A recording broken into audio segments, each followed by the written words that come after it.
Hi guys, this is Cindy from Part-Time Permies. Hi Michael. And I am just starting out on this new system on our computer with new internet. So I could use your feedback. I guess the first question would be, can you guys hear me?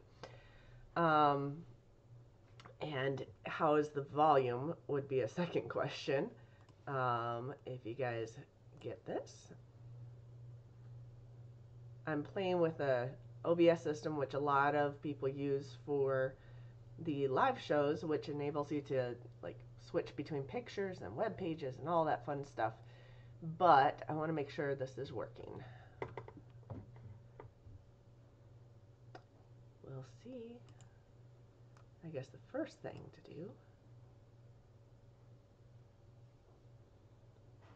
Looks like we have about 6 people in the room. And I don't see any chats coming up yet. Let's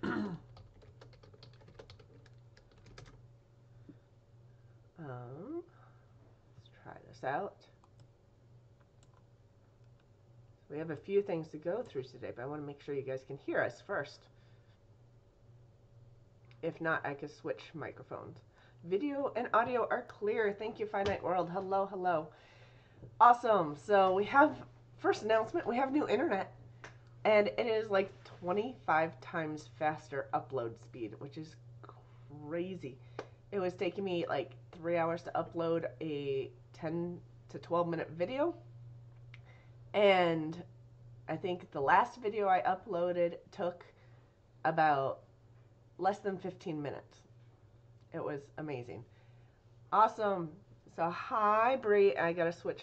I'm still messing with my computer screen a little bit so I can read the chat while we're and see my screen for my the OBS software.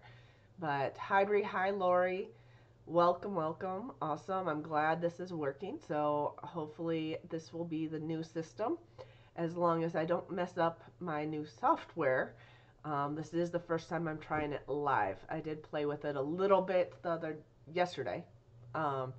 But we'll see how it works, and hopefully it works really well, because then I could show you the web page instead of saying go to the link below to go to our web page. No, I will apologize. I've been sick all week. I am getting over it a lot, but I'm still congested. So if I do cough, I do apologize on that. Get going as much as possible here, but we did have a bit busy week. I hope everybody had a good, happy St. Patrick's Day yesterday. We don't do much for St. Patrick's Day. So what we did, this is going to be a first test if I could switch the pictures. Hi, Valerie. So what we did for St. Patrick's Day dinner was so not... Oh, I think it worked. So not Irish. We had green curry, Thai green curry with vegetables and chicken. It was green, or at least green curry. So that was our food, our dinner yesterday, and we didn't even have Irish beer. We had Ommegang. Yeah, New York. Yeah, New York beer. Well, that was the meal was incidental. It was just our meal. We were busy. I was at market all day, and Cindy was recovering from being sick all week, so it was.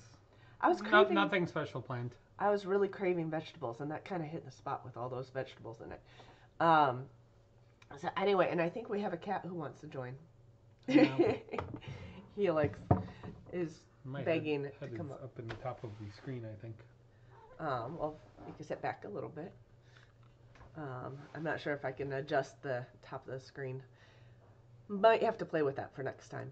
But anyway, so we had that for dinner, and that means our pictures are working. So that was my test run on that. Yay! But yeah, I've been pretty much out of it all week, and I guess there's a little lag on the video, but that's all right. I've been out of it all week, but I did get 2 videos up this week. I got the chicken drama videos, which were actually all recorded like a little over, about a week ago, um, or well, maybe a little bit over a week ago. So I got those up this week. We had too many roosters, and we had two broody hens, and not enough places to put the broody hens. So, Helix. Well, I guess Helix doesn't fit in the screen. He is on my lap. Oh, there you are. But if you want to check out those videos, that would be great. Hi, Creating Essence. Hello, hello. Getting more and more people in here. 8 people. So we did have to separate and pull out 8 roosters from our main flock and put them in a different coop. We have one in our garden area, so we had them working our garden. And this weekend, since it was so nice in the 50s, we decided that we needed to take advantage of that. And this morning we butchered technically 9 roosters. We butchered the 8 that we had separated out that were giving us problems. And we also butchered a silky rooster, which was way too related to the hens. So I'm hoping to get a new silky rooster here soon. Hi, that 1870s homestead. The hood's beeping. Our hood is beeping. Excuse me. And see if it turns itself on again. Yeah, our cooking hood in the kitchen keeps turning itself on and off and beeping. We've been boiling down maple sap every few days, and it puts up so much humidity into the kitchen and into the hood. And our hood is a dead hood. It basically has a fan and a filter, but it doesn't exhaust out of the house for some reason. There's our So we don't even use it because it's worthless. It just exhausts back into the kitchen. So it's got so much humidity in there, it shorts out and starts beeping, and it turned on high a couple of times all by itself. Yeah, it's definitely... If it turns on, I'll run in there and shut it off because it makes a lot of noise. It's so loud. It's a terrible hood. But we have been, we have 10 taps in, not 10 trees. We have a few trees with 2 taps in them. And we've been getting about 6 gallons or so. About 5 to 6 gallons every roughly 2 days. Every 2 days. Very weather dependent because about every Absolutely. few days is better than. Today it was running like crazy. We were 20 degrees this morning, and we were almost 60 degrees by late afternoon. Oh yeah.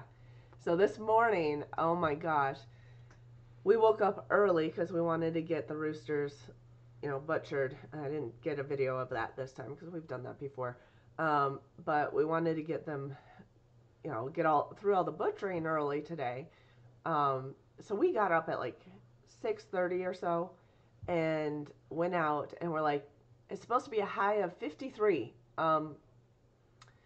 Well, it was 20 degrees when we woke up. It was 17 the day before. Yeah, and we're supposed to warm up.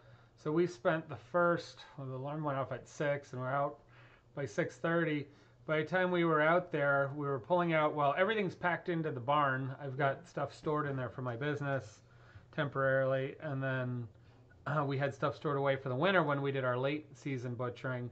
So we had to haul all that out, but even the hose lines that were in the barn had a little bit of water in them, so all the hose lines were frozen up. Our spigot was frozen up. I turned that on, and I had to get out the torch and get that to run, and then slowly we got the hose lines to run, but we were actually carrying water back and forth to fill up our cleaning sinks and pots, and then I was boiling water on our candy stove to get some warm water. So it definitely slowed down the beginning of the process. We made it through. It was pretty nice by the time we finished. Yeah.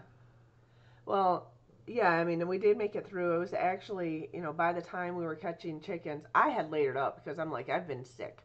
So it was 20 degrees outside. I had long johns and my jeans. I had my, a long sleeve shirt under a t-shirt, under a sweatshirt, and then I had a flannel and a Carhartt jacket. Can we say that soon as it started getting around freezing, I was actually hot? I was wearing a t-shirt, I think 2 t-shirts, and a lightweight fleece and some semi-insulated pants. Yeah. And between moving around and doing the butchering, I was pretty comfortable. A couple times I stuck my hands in the warmer water to warm up, but I think we've had such a cold winter. Believe it or not, mid to high 30s actually felt very comfortable working. I guess I'm used to working in 40 degrees is the optimal temperature, or below 40 for working with meat. Yeah. So we didn't have to bring in any ice, and we just had cold water for chilling, and so that was easier. Yeah. And it actually, I think it was easier to do it at this temperature this time of year than it would have been in the fall. Oh yeah, it would have felt way colder in the fall. Especially since we had 60 degrees all the way up to like December. But it was surprisingly more comfortable than we thought. Yeah, and by the end of it, it was getting to around 50, so or in the 50s. Took my hat and coat off for cleanup.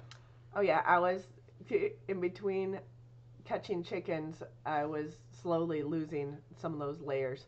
But so by the end, I just had my sweatshirt on, but it was nice. That 1870s homestead, we just waited to go to work until about 10. Yeah, it was warm. It was getting warm by 10. It was like in the... Yeah, by 10 it was pretty nice, yeah. It was sunny, so yeah. The funny thing is I was trying to wipe down these steel tables, and as I'm wiping them down, it's frosting on the tables to clean them up. I don't know if I've ever seen that. As much as I've done butchery in cold rooms, they're not set to be frozen. Right, yeah. So yeah, we were doing that. We're at 20-some degrees by that point. And we were like, well, if we get up the water will flow, and if we get up about 6, usually takes 3 or 4 hours to butcher. Yep. Said we'll be done by noon. Yeah, we'll be all done by 11 noon. I said so if everything goes well, we'll get showered up and we'll go run to church.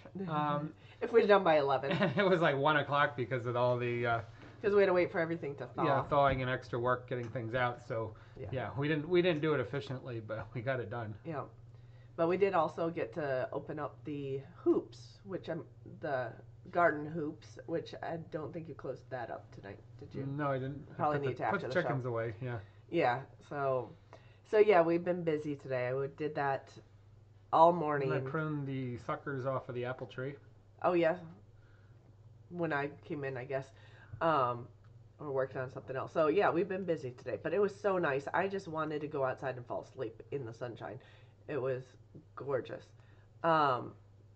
So, yeah, Finite World had mentioned earlier you might want to disconnect the wires in the hood. I don't know if we have access to the wires in the hood. I can get in there. It's usually not a problem, but okay. It's only just with this maple syrup. It's all the moisture that's coming it's putting off. So much moisture into the hood. I guess I could turn it on low, but even our low setting is so loud. It's this fancy glass-looking hood that was here when we got the house, and it looks all right, except for it's right at head level, so every time you bend in to do something on the stove, you bash your head into the side of it. So we want it gone at some point. So Little Creek says, what state are we in? We're in Michigan. So we're neighbors to that 1870s homestead and the Pratt family and a whole lot of people. Finite World's up our way. What state are you guys in? I'm trying to remember Little Creek. Or other people too. I mean, if you want to see where everyone's at. Please feel free to list your state or country if you're out of the country, because occasionally we get some people from around the world. But yeah, so busy morning, and then we emptied the sap buckets. We got about 5 gallons of sap, and we're boiling that down now, or at least starting. We're approaching a gallon of finished maple syrup for the season. Yeah. So we've had how many batches? 5 to 6 gallon batches. Well, we get about three quarters of a quart, like say 25 ounces, maybe a few more ounces of finished product. So per 5 gallons so far. Yeah. And so I would say we're on like batch 5, I guess that is. The first batch we over-reduced, and we talked about that a week or two ago. I caught it in a dark caramel state, just barely usable. Actually, we've talked about uses for it. I was making some oatmeal bread this week, a couple days ago, and it's a maple oatmeal bread, and it calls for a 1/4 cup of maple for a 2-pound loaf. And I always kind of hesitate on what I put in there if I put a little bread, because I'm like, wow, quarter cup of maple is expensive. I mean, that's a lot. Now I guess with our own syrup, I'll be a little less hesitant to put that 1/4 cup in. But what I did was I put about I put a few ounces of regular maple, and I have some from the store that now I'm using up in place of ours. And then I put some of the caramel, the dark caramel in, so it gave it a darker color, but it treats it almost like a molasses. So that's a really good use for your slightly over-reduced caramely, nearly burned syrup. There's one use for it. That 1870s homestead pulled your taps yesterday. The trees were budding out. Well, we're still getting sap.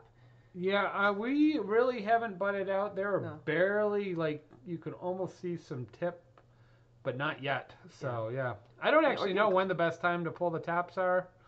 But, yeah, we're not budding. And we're going to get cold again cooler this week. Chance of snow midweek, yep. Yeah. So we're still collecting. We'll see how much we get before things start budding. We do have, just to let people know, we're asking where people were from. So Washington, Virginia, of course Michigan, Pennsylvania, but moving to MO. MO is Montana or Missouri? Or was it? MO. I forget. Oh no, Missouri. Sorry, Montana's empty. Okay. We should know that. There's so many M states that it's hard to keep all the acronym straight for them. Yeah, so, and I did, so Little Creek's moving, which is awesome.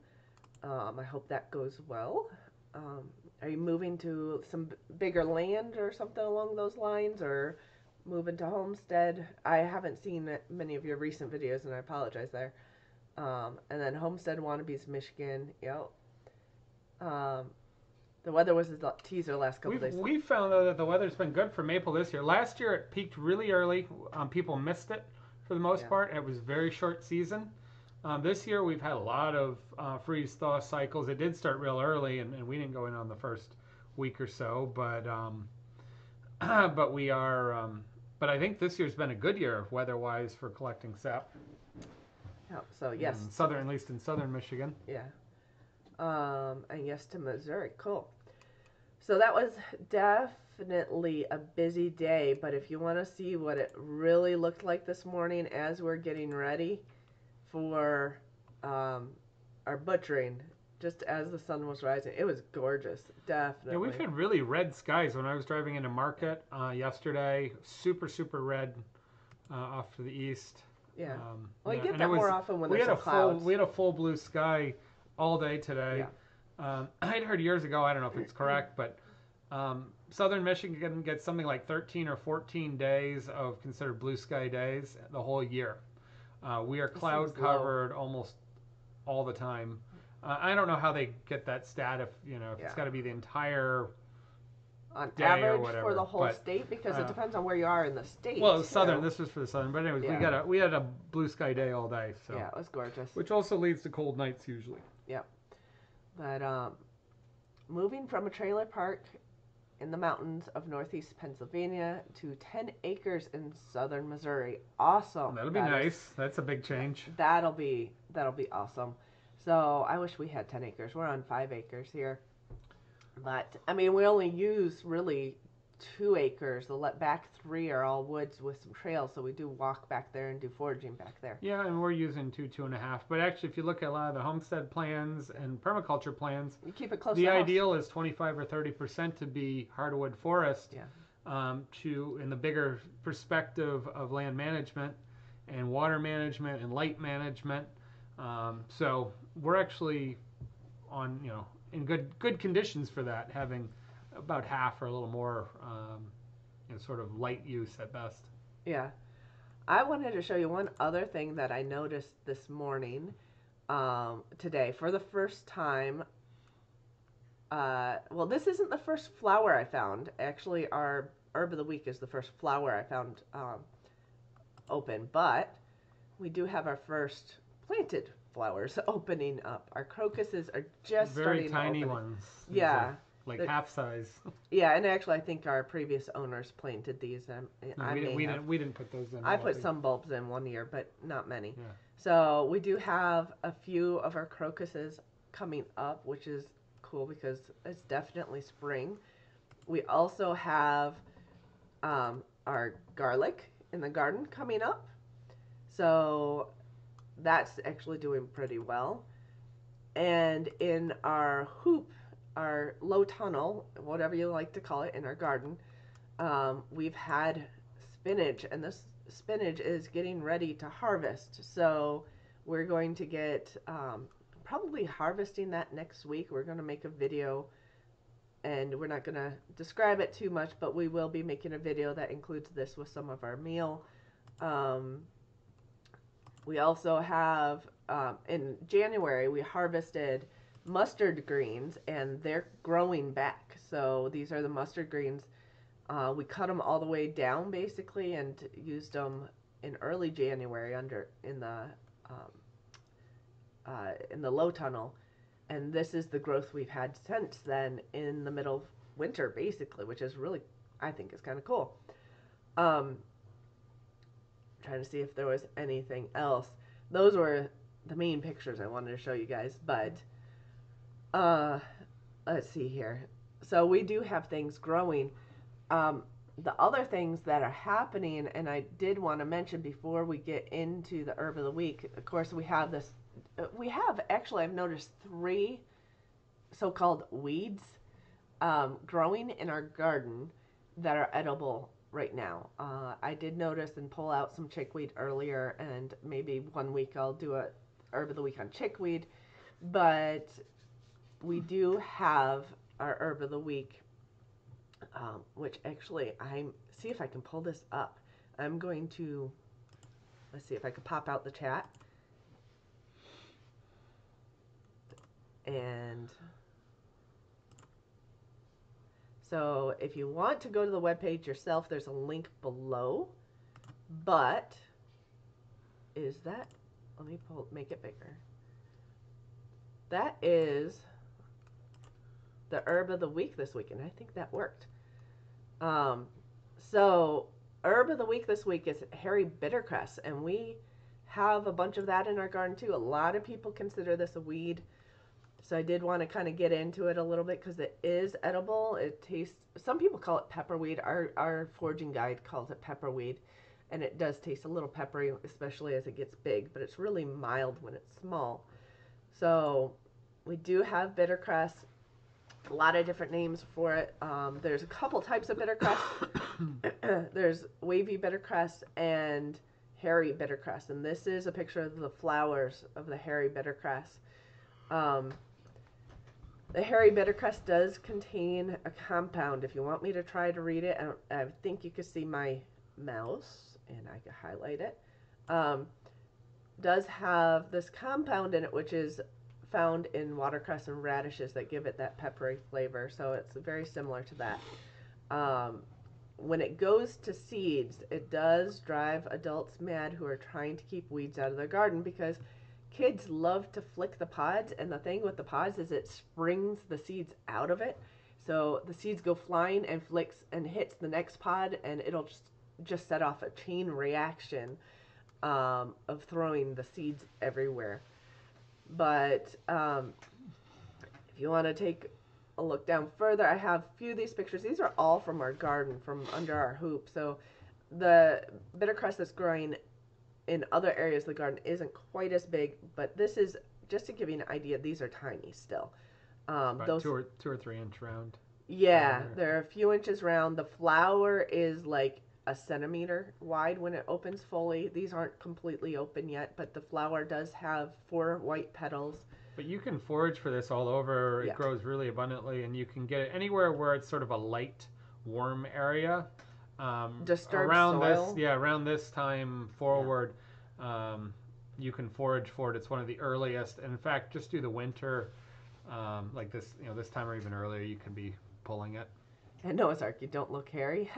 No, the funny thing is this plant, there's not a whole lot of visible hairs. If you have really good vision, you might be able to see hairs on the edges of these leaves. If you pull up this picture, you can actually see a few hairs here. You can also see that the leaves will be in slightly different colors depending on age of leaf and temperature. And of course, this leaf here is dying off. Burned out and frosted out. So these, These look a lot like your traditional watercress leaves Yeah. and stems, which sometimes are dark green or even purple and things on the watercress. But watercress is like 4 times bigger, your cultivated watercress. Yeah. So you're talking, most of those little leaflets are under a centimeter. Absolutely. Some are almost like a half a centimeter, so it's small. In fact, the one picture we have blown up on our computer is probably about real size. On our computer size. Yeah, But I whatever guess it your depends. computer or phone is may not be, but Depends on the monitor. we have like a 5x5 picture, and that's close to the actual size. Might even be magnified a little bit. Yeah, and I think most of these are Yeah. highly magnified otherwise. But yeah, you just harvest. You can eat the leaves. You can eat the roots too. The roots are really hairy. These roots are not very substantial at all. So Nobby disagrees. well, later in the season, She pulls them and cleans them off, and you eat the whole thing, and that's yes. The pepper. Yeah, it's got a white, fairly tender root. So. But the roots, yeah, later in the season, the roots will get bigger. So if you know where these are, you could definitely eat the roots if you let them go big. But if you have them in the garden, I suggest harvesting the greens when they're small, so that you don't let them go to seed, so that you don't reseed all over your garden, because it will take over very quickly. But if you do see it in your garden, you can snip these leaves. You can pull the whole thing out if you want to prevent it from growing further, but you could snip the leaves off and use it in salads and soups and garnishes and anywhere you'd use watercress, really. Yeah, anything where you want to put a kind of a peppery or a little bitey item into a blend works well. Yeah. You can put it into soups or quickly saute it. I wouldn't cook it and stew it, but if you want to sweat it and wilt it, you could do that. And I've seen some people mixing it with pine nuts to make pesto and stuff like that. Most of my books don't have this. Most of my foraging books don't have this, and there are only 2 of them did. And I do list those resources down here, and they only briefly mention it. Most of the information I got on this plant were actually from other web pages. So it's such a weed they don't even pay attention to it. But I mean, for some people, as this plant gets big, it gets really peppery. So sometimes it's too much. You actually want it right now. Yeah. And in the next few weeks while it's cold. And so if you're in the southern part of the United States, you're probably approaching the end of it, and it's really not that desirable as an edible. It will come back in the fall as it cools off again. So most people harvest this in the spring and the fall, but our foraging leader harvests it year-round because she likes the pepper. She goes probably longer than others, but there's a point where you move into the other things become available. So if you're trying to do, so what we would get is called Nobby's Wild Mix, which changes through the seasons and the weeks, and it's a $4 Ziploc, 1 gallon Ziploc bag packed full of whatever is available. So it could be hoop house, bits of cabbage and other things that are cultivated, but then it's mostly other things like this all blended together. So you have to forage what's available, and so this is abundantly available, and so the winter foraged blend has a lot of pepperweed in it, so it's a good item when you're trying to bulk out for greens and you don't have anything else ready yet. Yeah. So yeah, and we did have Susan. You said, can we do a show on wild lettuce at some point? We can. There's actually a lot of wild lettuces, but I usually, what I'm trying to do now that we're getting into season is, as I see things showing in our yard, in our forest, and kind of go through what we have. But if definitely we can put that on the list of what to watch for and as a request. So we will do that. That weed that's a foot across in your yard, pepperweed might get that big. Yeah. You're probably more in a dandelion family, because dandelions. Although if it looks like that kind of leaf, it could. Yeah. There's a lot of cresses. There are a lot of cresses. Hairy, there's wavy. Hairy and wavy bittercress are usually early spring, and will get big as it's getting warmer. The true watercresses grow right out of the snowpack and along the stream beds. They like water. They like somewhat shady, but lots of water and cool. And as soon as you get through those cool times, they're done. But that's why they'll keep growing along brooks that are very cold. Yeah. And then they're done. Grows like the nice thing about the hairy bittercress is that it doesn't need as wet of an environment. It does need damp soil, which is probably why it's under my hoops, because it gets condensation in Yeah, there. it gets. But it doesn't need all the, the screen beds like the watercress really needs to be near water, which makes sense because of his name there. Christy Betts, you're looking into weeds today, but new to identifying them.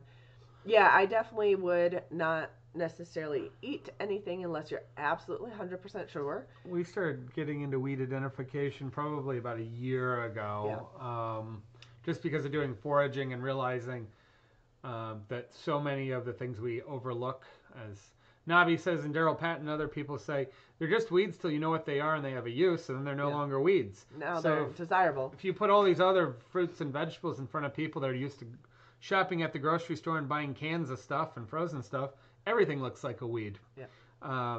So about 90% of plants are edible, although there are some that definitely aren't edible. However, in those 90%, there's quite a number of them that are not desirable or tough to digest or not desirable at certain times. But there's an awful lot out there we can eat when you really have to. or when you want to use them in the right way and kind of experience them. But you don't want to experiment because there are those that are poisonous. So what I would suggest is to find someone, whether, we found Nabi at our farmer's market. She works for a local farm and she sells wild greens at the farmer's market. And she's certified mushroom forager and just been doing a lifetime of foraging. Now, the way we came to a lot of the weeds is she's Korean and spent her first almost 20 years in Korea, where she's in the countryside, where she said it was just a fact of life that people ate what grew and they foraged all kinds of greens and mushrooms for food availability and the economics of it.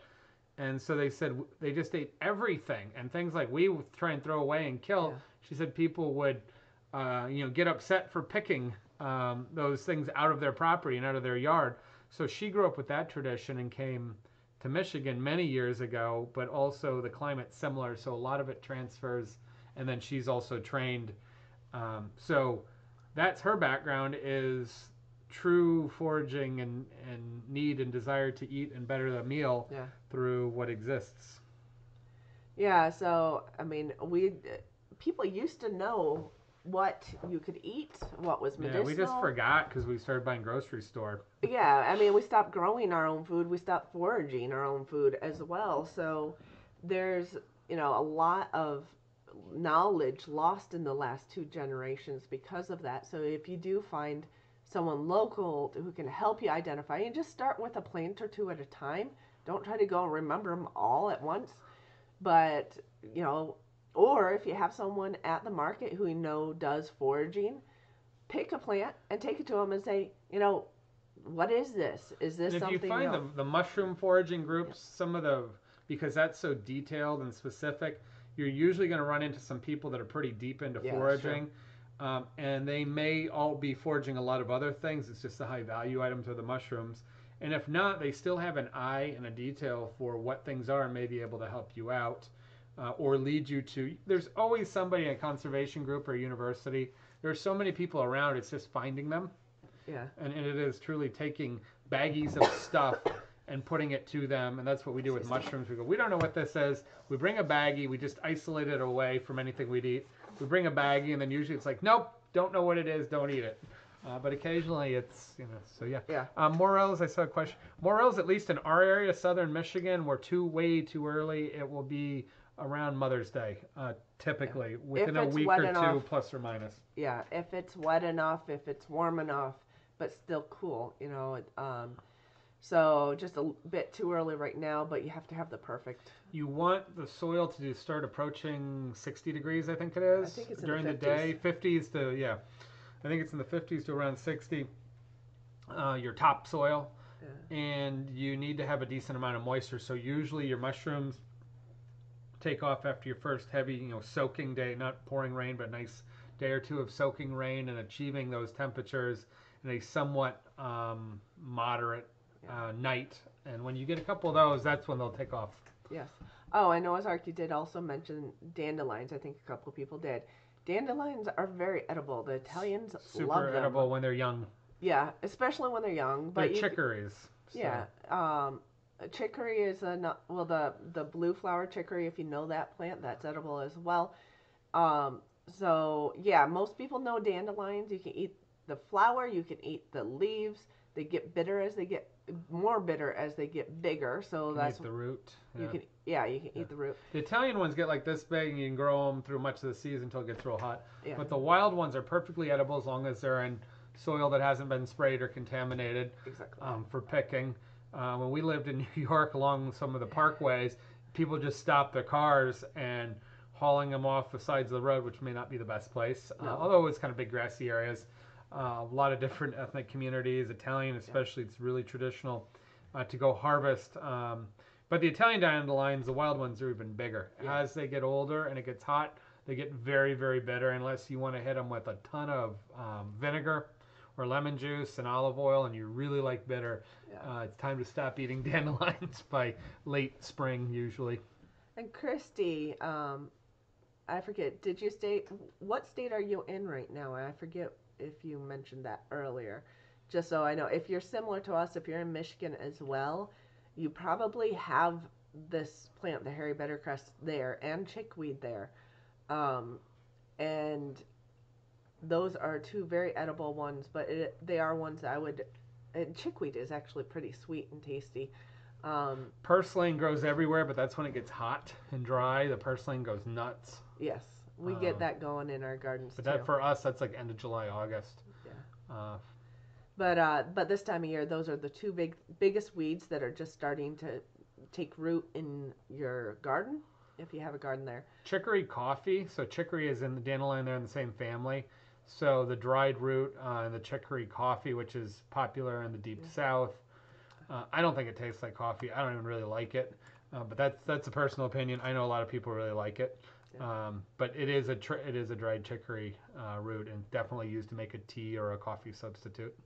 And Christy's in Alabama, so definitely warmer down there. So you're 4 to 6 weeks ahead of us, probably. You might be 2 months ahead of us. We've had a pretty cold winter. Excuse me. So yeah, we're not even thinking about the stuff you've got coming up right now. Wait. If you watch us for a year, you'll know for next year. But the other place, there are definitely other channels down there. I'm not sure how many do foraging, but nearby you in Georgia is Rose from Wholesome Roots. She is one to watch a little bit She's because North Georgia, but yeah. Yeah, she does. She does a little foraging. She does do a little foraging, so she doesn't focus her. No, the chicory coffee does not have caffeine, which is aside from I don't care for the flavor greatly. It doesn't have any caffeine, so to me it's just a tea. It's kind of a tea and it's fine, but it's a bitter tea. Yeah, people drank chicory coffee because of the Great Depression. Yeah. When coffee got. So if you get the Café du Monde out of New Orleans, that famous, comes in the yellow cans, that is a coffee with chicory base in it, which is quite famous, and you can buy that almost around the country. It's distributed everywhere. If you want to try a chicory coffee combo, see if you like it. Okay, yeah, Tom, the Aldermans as well. You could check them out because they will do some of those. And they actually have a live show at 9 right after us. So ask them what's growing right now. That'd actually be a good indicator. Yeah, if they an Old Alabama Gardener, Cog Hill, they're all down in that area. But how many of them forage, I'm not sure. I do catch some of their videos occasionally, but I haven't seen too many foraging ones. They definitely know what's growing in what they could grow this time of year, as far as gardening.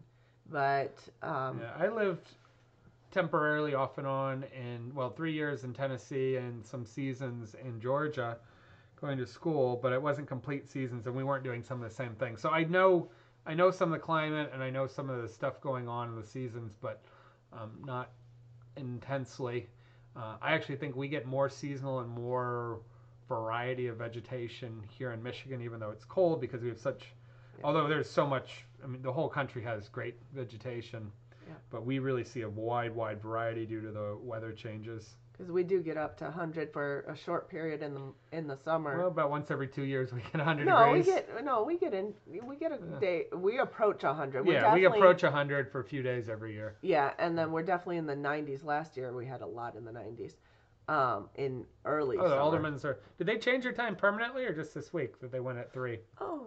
Because they had been going at 9. Yeah, they'd been going 9 to 10 unless they changed it. Eastern time zone, 9 to 10, I should say, which would be Central 8 o'clock. So they were. I was trying not to compete with them, which is why I chose 8 o'clock Eastern time zone. So if that is the case, I'll double check that. But I know they were on right after us. Before. They've actually joined our show occasionally as well, which is one thing we were wanting. Just this week. They're just doing it this week. Oh, okay. Okay. Yeah, because we know that they're regularly on. Yeah, they want to do a collaboration potentially. And... Yeah, we want to do something with them, and they were, they wanted to ask Mike about sourdough, because Mike's the chef, and we had a lot of discussions on the Pratt Pack Facebook page for Pratt Family Homestead. And about sourdough, and you were giving kind of the... Yeah, I mean, I do some with sourdough. I don't have a sourdough starter right now. I actually have some projects that been thinking I need to get one going again. It's just been a while. She had a lot of questions. I have 2 baker acquaintances, friends in town, which are very, that are experts. They run sourdoughs daily and commercially. But I also have a lot of baker friends, and I've worked with sourdough a lot. So, and I have some really, really good books, professional books on... Yeah. So yeah, we're always happy to discuss sourdough. So we might partner up with some channels if there's other topics that overlap interests. We could do that occasionally as well. But now that we have our new internet, we can do that because I just have to figure out the Skype on the computer and setting all of that up. But so I guess they were on early today. They're usually on at 9 o'clock at night, but maybe they had something going on tonight. But I'm trying to see if I missed anything else in the chat, because I know that chat. The other thing we have fun that's coming up. We got a special offer through some friends to join a permaculture group that meets through the entire season, May through November. Yeah. And they do once a month intensive classes and do some on a very developed permaculture based farm with some of the leading permaculture experts that have professional certifications and status. So we were given a really, really good offer to join that. And so Cindy's going to be able to do that on Saturdays once a month. I'm at the market. And so we're going to be meeting a whole bunch of other people, plus some super advanced people and projects, and hopefully translating some of that to our projects. Yeah. Oh, that 1870s. You can have a good night. But have a good night. Yeah. So I hope your son has a good travel back to school.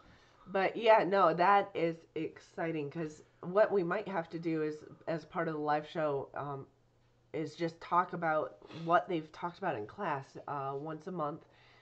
They're going to give some cold hardy plants. They're going to do a walkthrough on the property and give advice on the property too, it looks like. I think so. Well, I was getting confused between all their packages. Yeah. I know their extreme super deluxe package had a lot of hand tailor, and actually that may be on their like $3,000 start your permaculture homestead project. But I think they give a walkthrough. But there is a lot of interplay and a personalization, because it's a small working group. Yeah. So they focus on what's important to your circumstances, and then it's build out plans, everything from water to soil management to lots of fruit and edible forest build outs. And so there are 2 people that I think one's a designer and they're both professionals, and along with years and years, and a lot of it takes place on a property that I think is about 15 years into a food forest permaculture build out. So give you a good idea, if you push hard at 10 years or 15 years, what things might look like. And in the frame of matured fruit trees, not dwarfs, you start getting close to beginning maturity at about 15 years. So that's a good indication of if you've done the right things, what it'll be like. And so that's Yeah. part of our goal. So we don't know where that's going to end up. We just know there's some really good resources. Plus, there'll be a small group of people that are regularly attending, which all have their own projects underway or starting. So we didn't realize how much is going on in our area. Yeah. There are a lot of very notable experts doing cold hardy, 3-season, 4-season growing, working with a lot of native plants and especially hardened varieties of things that you didn't think, basically exotics that have been cold hardened. For some reason, we have agricultural experts in our area, quite a few that do these, that actually cold harden and select for our climate because we have a tradition of fruit farming. Yeah. So that pushing the seasons and then also using the natural surroundings. So getting more tapped into that's pretty interesting. We didn't know we were in such a rich area for those resources. Yeah, and so that'll be exciting. That's going to be the big thing. It's kind of like the foraging videos last year. I don't know if I'd be able to video any classes on this at all. I doubt that. Probably you might not. be able to get an interview with either some of the participants or possibly some of or a tour of their or tour, or maybe some of the people teaching it. I'm sure you couldn't video a class because it's a charged event, but I wouldn't be surprised if you could get some content through. And this runs all the way through November, so we have no idea what to expect. We just think it's going to be really good. And looking for ways to learn and get more ideas on what we can do here. One of the connections that we made at the meetup, the Justin Rhodes meetup, is a permaculture guy here who's in Van Cal Permaculture Group on Facebook and does a lot of stuff. And this is part of the connection. He lives like 5 miles away. Yeah, he lives like up the road. He's 10 years in on a permaculture project, and we're waiting to get out there. And he said we could tour. Video. Yeah, it was too cold at the time we had time. It was really, we were starting to lose leaves, hard to identify things. And he's working on almost the same soil conditions we are, which is pure sand. Yeah. So he's a great model because he knows a lot about it, but he can also tell us what's working. And he's running very primitive style and has a lot of special cultivars also. So getting out on his property, because if it works on his property, it'll probably work on ours. Absolutely. And he even talked about he's going to have a few people come out and they're going to talk about how to graft fruit trees and things like that. They're pruning a little this weekend. Pruning this weekend, yeah. So he's got. They're doing a new. They're covering a lot of around the fruit trees and trying to find better ways to keep the grass down, but trying to avoid putting too much plastic and other things into the soil, or getting overgrowth, which is a problem, and having to tear it all out. So there's a the other thing that we have with trying to figure out all of our our growing is somewhat water management of maintaining water and sand and not having hills and slopes. Our water runs straight through our sand down into our aquifer underneath us. Really good water. It's just, as long as we keep pumping it up. Yeah. It's not. It takes energy. It's not to the end do of that. and we're so close to Lake Michigan. We don't have a water deficit. There really isn't an issue with, as long as the pump works and we pay for the electricity, we could pretty much pump as much as we want. But we'd prefer to not have to pump very much at all. Yeah. So what we'd like to do is try to figure out various ways to hold that water. And we want to keep the nutrients from disappearing. Yeah, That's the bigger thing. But hold that water in our garden and things like that. Hi, Aim. Hi. Keep missing us. Kids go to bed at 8, of course. And now it's starting to just get dark at 8, so... Yeah, we had to put the birds away close right before the show. Yep. So Mike was doing that. We're running a few minutes late to begin with today. But yeah, and I think it was Noah's Ark earlier. There was something else you were asking about Coco Noel. She has not been on our chat in a while, but it was because all her devices broke. Her iPads she did mention that. Her phones, and she was having problems. I did catch her on the Pratt chat. I'm not sure if she was borrowing someone's or if she had something. But yeah, so Homestead Wannabe, does he have a There Facebook is in page? our region. There's a group called Van Cal, as in Van Buren County, where we're in Kalamazoo, which is the closest town. Van Cal Permaculture has a Facebook and Yeah. website that is moderately well attended and maintained. They do a number of trainings and classes, sort of informally, but there is a much wider resource network that kind of checks in on that. So that's extreme southwest Michigan. The other thing we have, so I said we have very sandy soil. We have a weird situation. We're on glacial deposits, which, and because of the lakes, the Great Lakes, we're on a very loose, almost like playbox sand, almost no stone in it. But you can go a few miles and you get clay. So much clay you can't get the water out of it. And then you go even a little further, and we're talking maybe 10 miles, 15 miles. You have what's called the black dirt region of right in Portage. It was all swampland. And so that black dirt is previous swampland, super super fertile for garden vegetables. It grows anything and is really a farmer's paradise. And then we also have bogs. We have peat bogs and acidic bogs from lakes that are basically disappearing and then getting swallowed up in forest areas. So we don't have a uniform, and then we have heavy pine forests, and we have deciduous forests, and we have a lot of old farm field, which is just stripped at this point. So when somebody talks about their property, and then we also have rocky, we have like sandy rocky, we have sandy fine. You really have to define property to property, or very, geologically, what's going on with your land. It's a big deal around here, and I know a lot of areas have flexibility, but the glaciers did a lot. really played with what goes on here.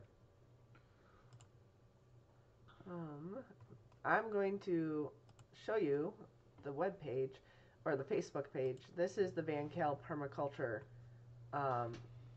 public group.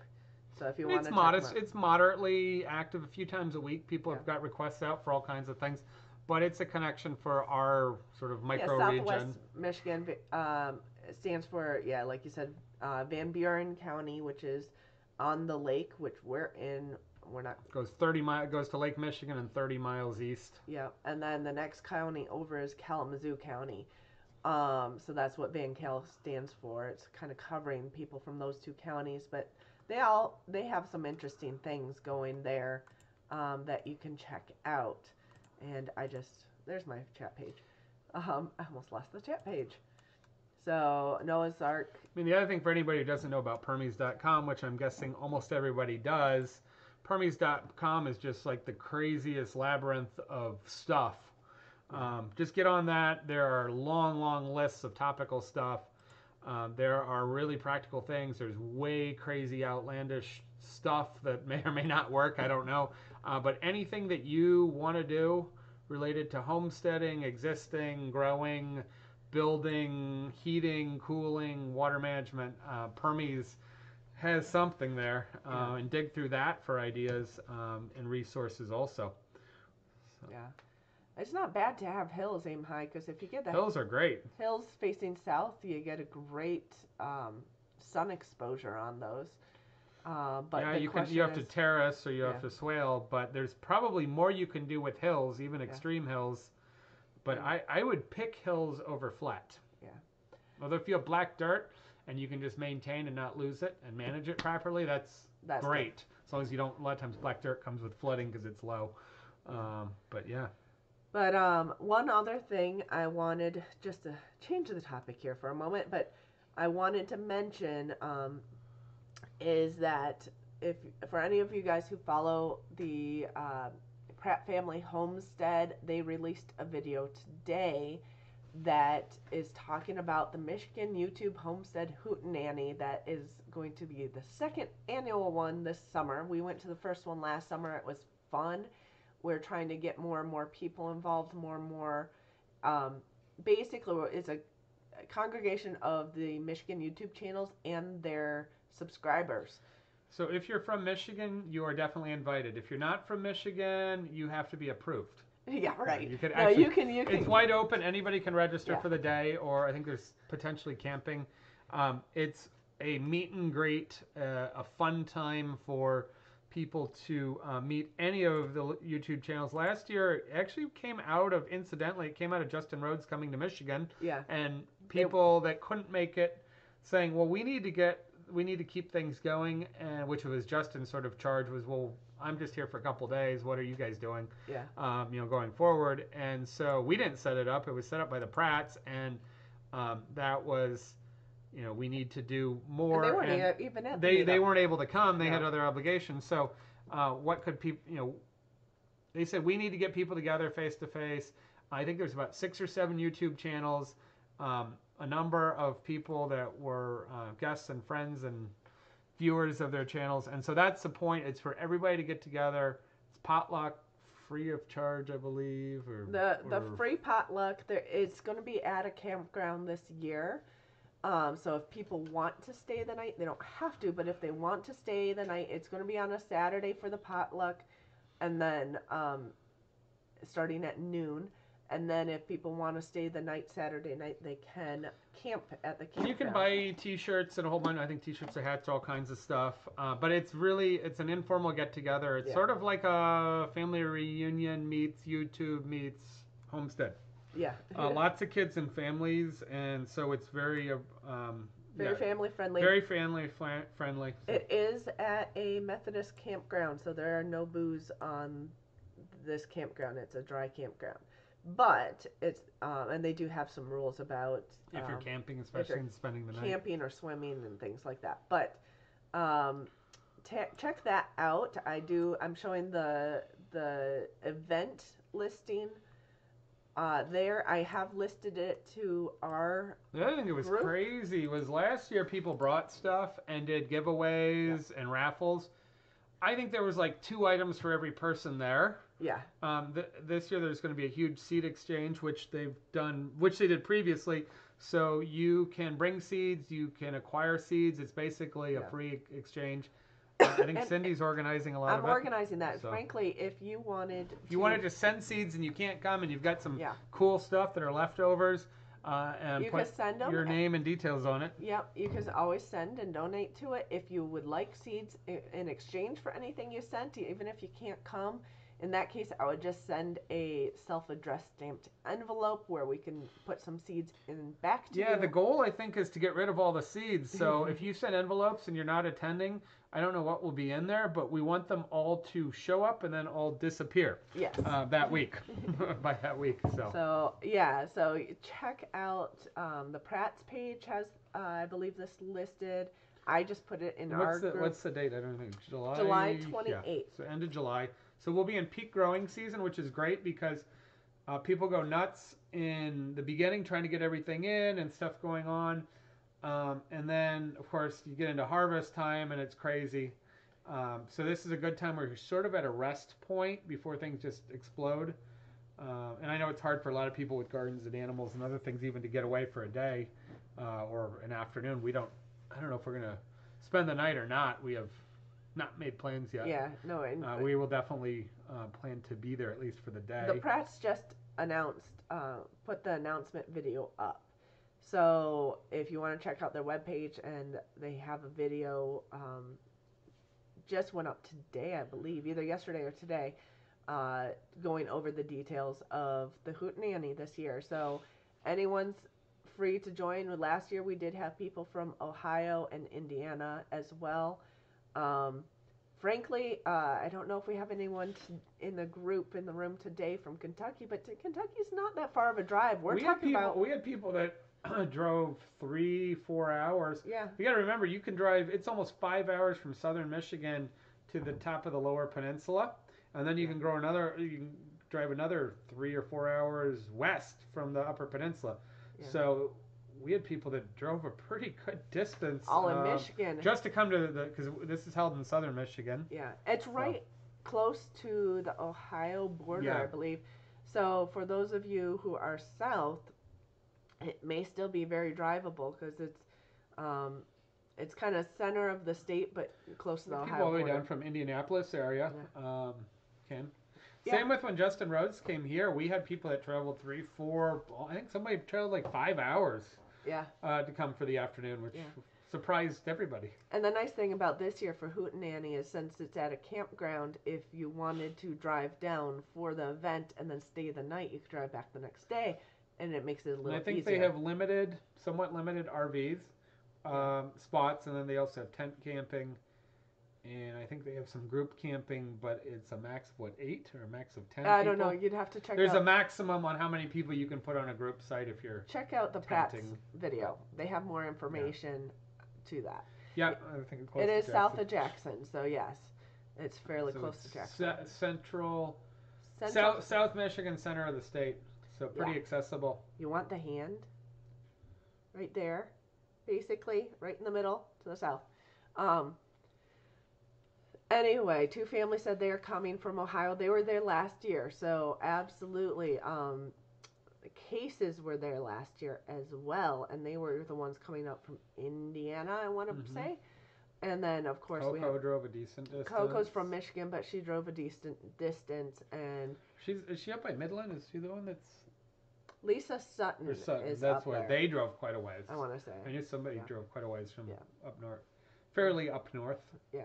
So anyway, I did want to throw that out there. We are highly encouraging any of our subscribers. I mean, this is really for our subscribers. We are going to have a number of channels there. We'll get a list of those channels that'll be there. That is all coming together now. But we really would love to meet our subscribers, and that's really the whole point of this potluck. So we hope people can join. If not for the night, the main thing is the day. Is this during that Saturday afternoon? So yes, I'm trying to see if there was anything else we missed in the chat. It's already 5 after 9, so we should probably wrap things up. But yeah, so I think next week we'll see what's growing. I might do a video on chickweed next week. And I do have one other thing that's growing, so we'll see which one I do it on. The herb of the week next week. But trying to see if there's anything else. I think we basically covered everything, unless anybody has any other questions for us.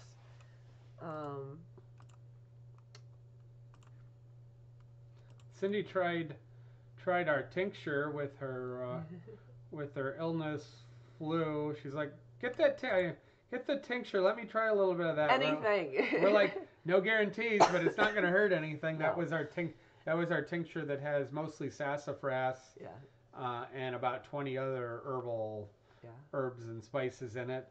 That was steeped over the winter in. We had some in white rum, and then we flushed it out and put it in dark rum. Yeah. So don't know if it's a cure. No. But had a very small taste of it. It's tasting awfully herbaceous, a little slightly bitter, very medicinal, like bitters, or almost like slightly like Jägermeister, but not that earthy and dark and strong. So interesting. Thanks, Finite World. Yeah.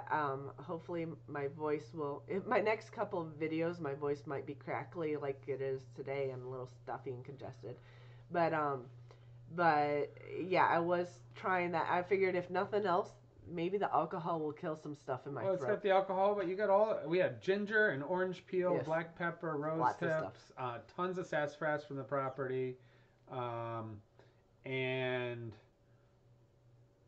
there was a lot of stuff. We had, I mean, there was a lot of, herbally stuff in there. Oh, Coco Noel and Discovery are in I had black cardamom, which comes from India. That was not foraged. Okay, they're in Owasso, Yeah, I knew they're a little ways away. Yeah.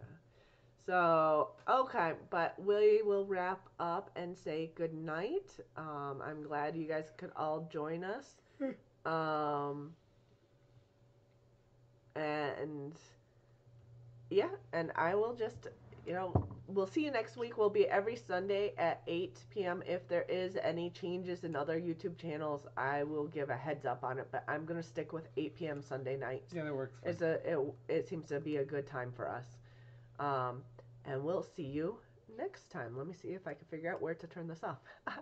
I'll be like Rose. I'm like, is it off yet? Is it off yet? I don't know if you guys watched Rose's live show. I missed it. I forgot it this week because I was trying kind of half out of it. Okay, we're gonna say goodnight. I found the stop streaming button.